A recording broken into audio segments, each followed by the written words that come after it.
New Year's Eve, 1985. Now we're going to play Dad's Daily Diary. New Year's Day. It's cold, and it's rainy, and it's misty, and it's just one general mess out there. We had a quiet party last night. We had my dad and Tim, Emily, and Dave dropped in for a little while, and that was about it. The party broke up early. We all sang Old Lang Syne at the stroke of 12, and that was it. So we start a new year. January the 7th. The Ides of March arrive a couple of months early this year. After a stormy day of sickness at home, Ma, against Dad's violent protests, called the ambulance and shipped him back to the Miriam Hospital. After much head scratching, x-rays, and blood tests, he is taken to the operating room and opened up, where it is found that his appendix is ruptured and he has a widespread peritonitis. A stormy course follows where I guess he went up to the pearly gates, but nobody was there to admit him because everybody was out to lunch. After a week of nothing by mouth and 10 days of continuous IVs, he finally got over the hump, and on the 22nd, they allowed him to come home again, weak as a kitten, but nevertheless still alive. February the 2nd, Matt is married in Seattle, Washington. The family is represented by Timmy and by Mike. The rest of us couldn't make it. March the 27th, Dave and Patty are blessed with another daughter. March the 28th, the Smiths are blessed with another dog, one of Dave's. April the 15th, Dad readmitted to the Miriam Hospital for a series of tests. April the 17th, Dad readmitted to the Miriam Hospital again to undergo a bone scan and to undergo a repeat cystoscopy. He has a violent reaction to the pentothal anesthesia and develops a wingding of an infection of his right forearm and right index finger, resulting from an IV that, probably poor technique. April the 24th, Dad begins a series of X-radiation treatments with Dr. Weber in Providence. Good luck. May the 7th, Dad concludes a series of X-ray treatments. Actually, they're cobalt treatments with Dr. Weber in Providence. Some improvement in his right chest, but that old spine is still killing me. May the 8th, JP arrives from the Navy for good. May the 17th, Tim breaks the ice in the pool and christens it for the first time this season. June the 13th, Eddie Lacey repairs a hernia in the swimming pool where one side was bulging out and threatened to collapse. June the 14th, Kimberly receives official recognition from the NCAA that she is won a position on the Women's All-American Softball team. June the 15th, Ma throws a mammoth spread for Dad on Father's Day. A good time was had by all. Let's see. June the 15th, EJ and his family move in next door. June the 19th, this is the day that EJ is to be admitted to the Miriam Hospital for a testicular tumor. On the same day, Brian is going into the Rhode Island Hospital for cardiac catheterization. And on the same day, damned if I haven't got another appointment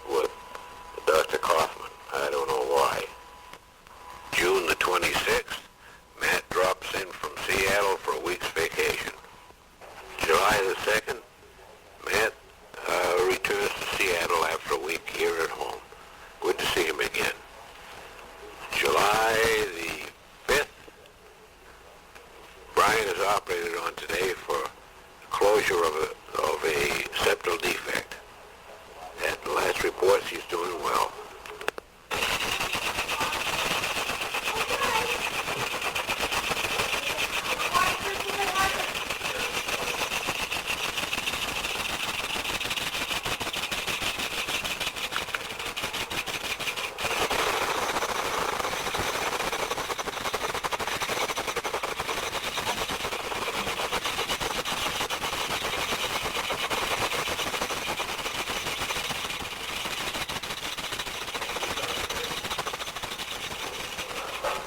That's a good one. The above was made by a nest of swallows that camped out in the chimney in the dining room. July the 5th, Clayton Boy arrived from Saudi Arabia for a week or so. He had Debbie here for 3 days and had Scott here for 1. He left this morning, July the 19th. Good to see him. Hope to have him back again soon. July 31st, Dad starts another series of treatments with Dr. Weber. Oh boy. August the 24th, Kimberly has her appendix removed today at Fogarty Hospital.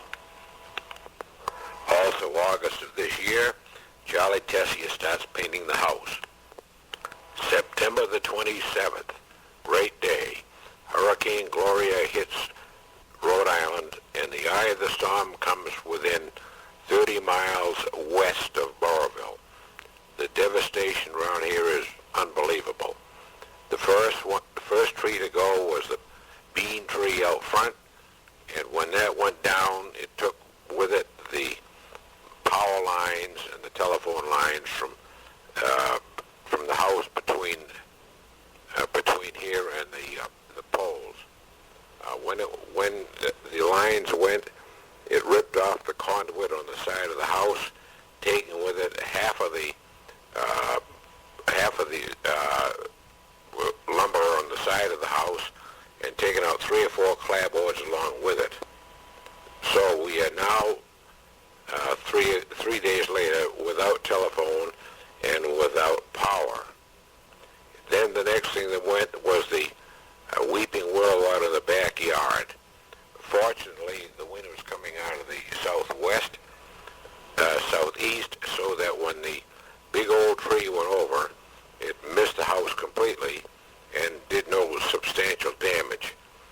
So far, we've had a crew of 4 or 5 out here sawing up the trees and carting all the debris away.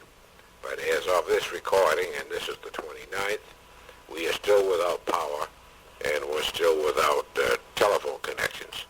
We've been getting water from the swimming pool, and we've been getting water from the power station across the street.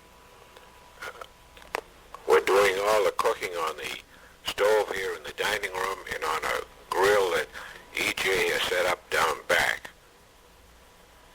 I don't know when we're going to get our power restored. Hopefully we'll get it done today, which is the 29th. September 30, as of this morning, we still have no power.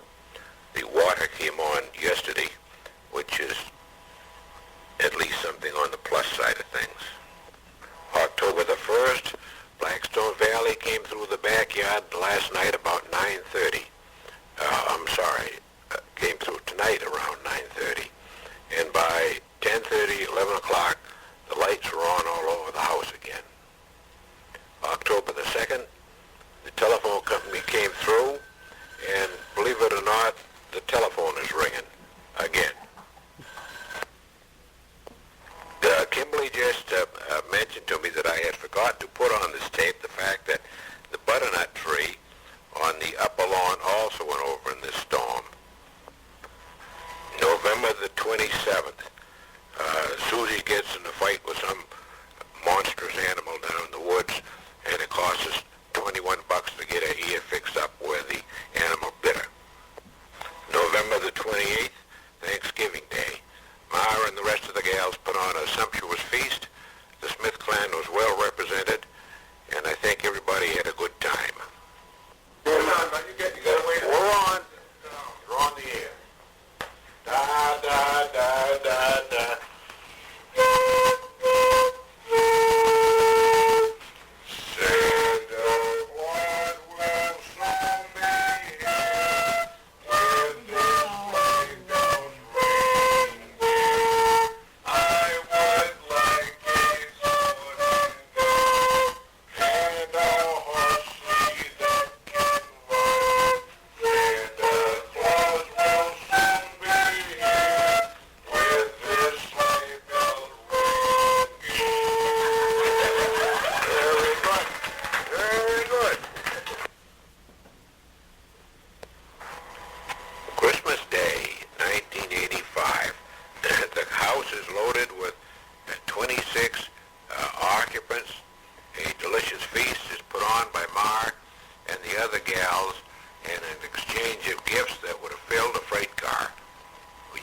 already heard the Smith trio consisting of Harley on the flute, Timmy with his basso profundo, and Daddy with his contralto to bring in the real cheer of this Christmas. I'm going to leave the details of this to Ma, who can only best fill in all the little odds and ends that I have forgotten. I neglected to add that that was Susie and Brian adding the obligato to the solo that was performed. Okay, you're on the air. This is December 26th, really, the day after Christmas, that we've tidied up. Dear Tim did all the dishes, and JP lit a fire in the stove, and we've cleaned up, and now it's time to just sit back and reminisce about one of the most beautiful days we've had in a long time, Christmas 1985. We were saddened that Clayton couldn't be with us on first time ever on his birthday, his 30th, still in Saudi, although he did call, and that was a joy to talk with him. We also very badly missed Matthew and Vicki, his second, only the second he's missed from being home at Christmas out in Ocala, Washington, although he called.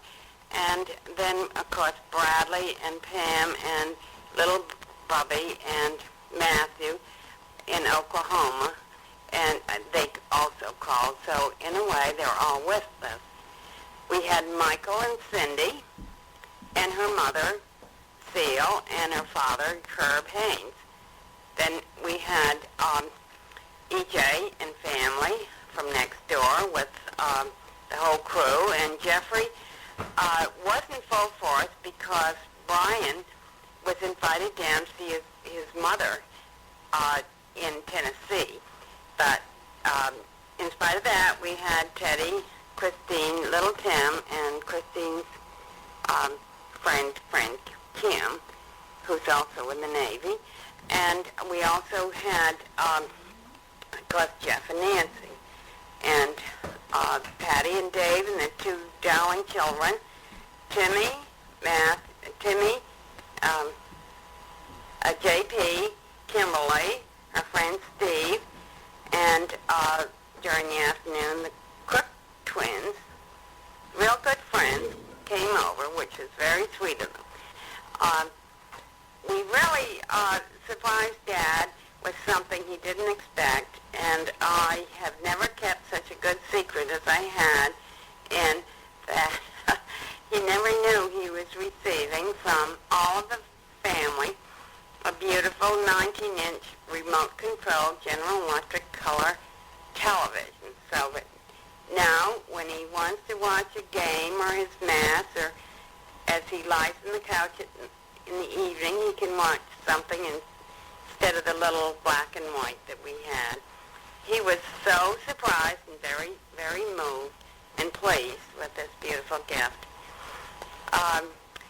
Between Ann and I, we kind of arranged the whole meal. Ann had made the dinner on Christmas Eve with a ham, and I made some ham salad out of what was left, and we decided we'd have just a cold buffet. She made a macaroni and shrimp salad, and that was on the buffet table. I had made chicken wings and a quiche of spinach and cheese, and then I had ordered seafood salad, which I made into many, many rolls, and I also cooked up a dozen eggs and made egg salad for those who don't like seafood, and there was plenty of food.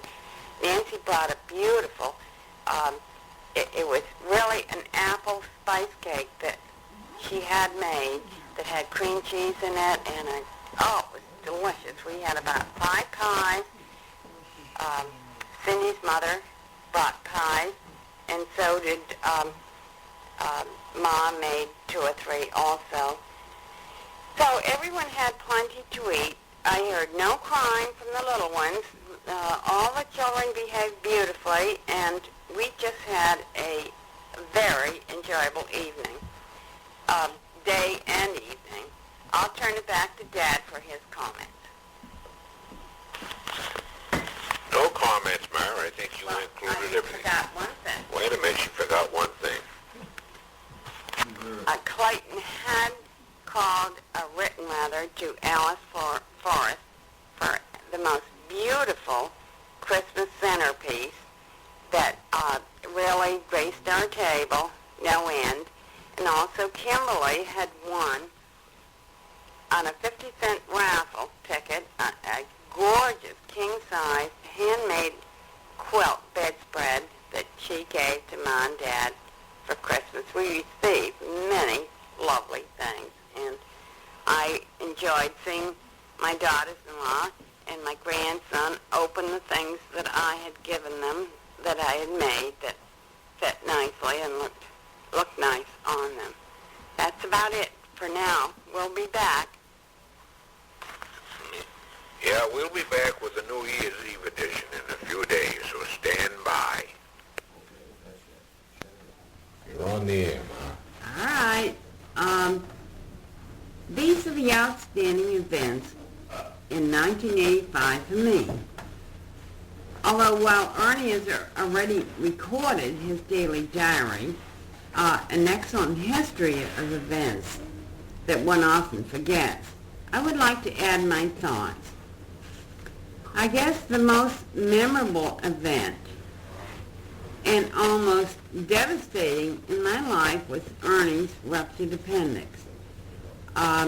We thought he was going to die. He was in a almost comatose state when we took him to the hospital. He doesn't even remember going there, and thank God I had the background and the training to realize that he had to go in spite of the fact he refused.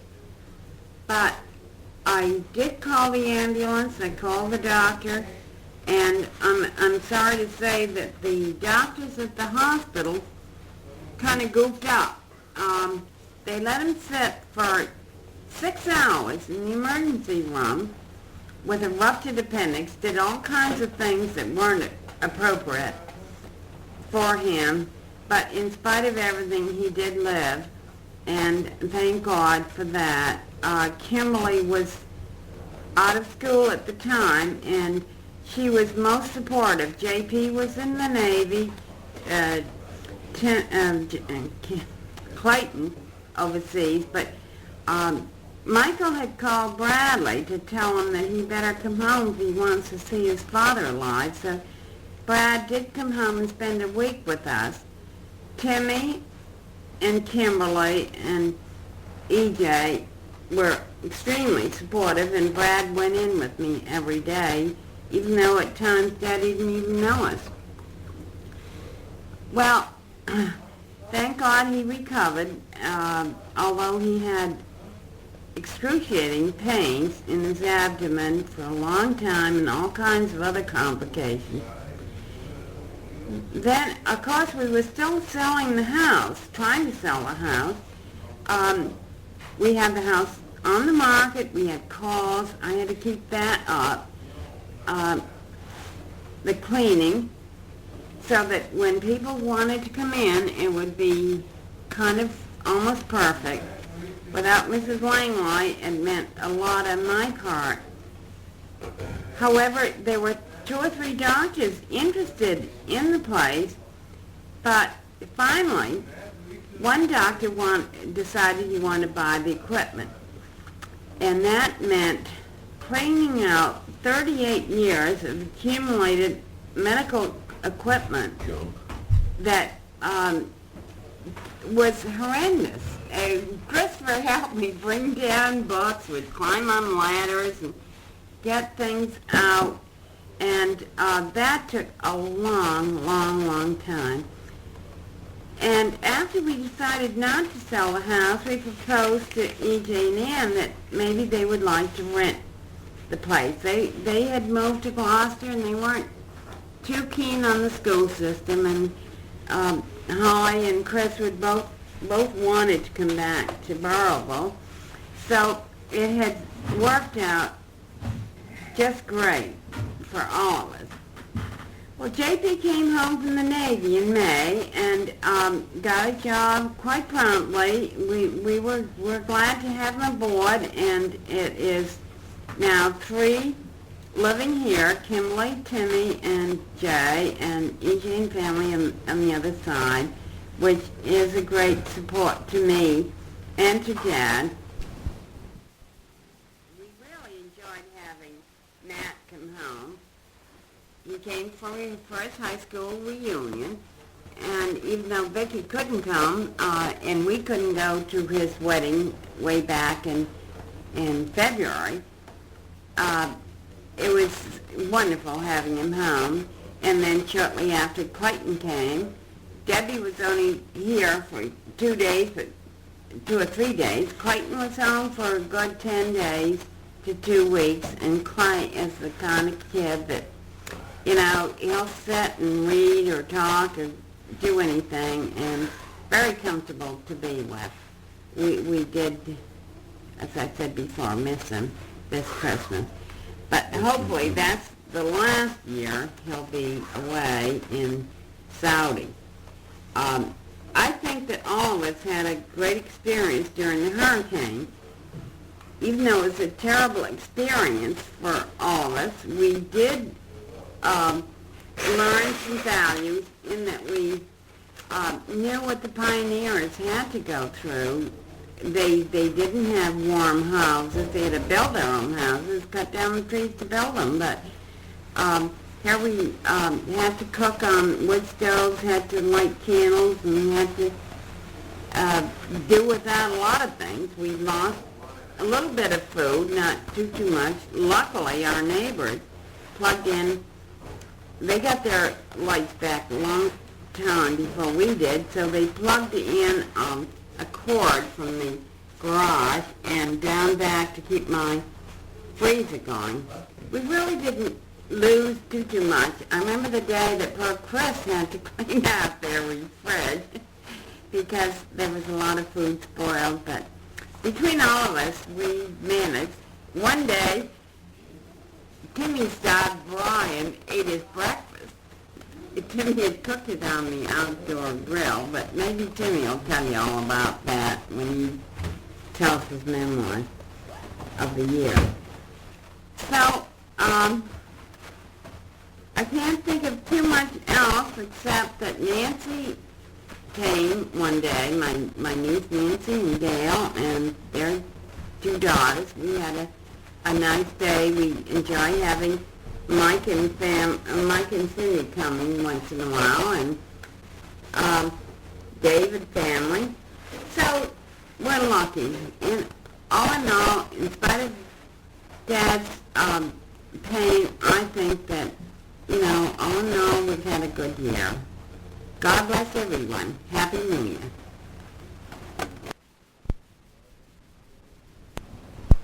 Well, this is Tim for 1985, and I'll add my 2 cents worth.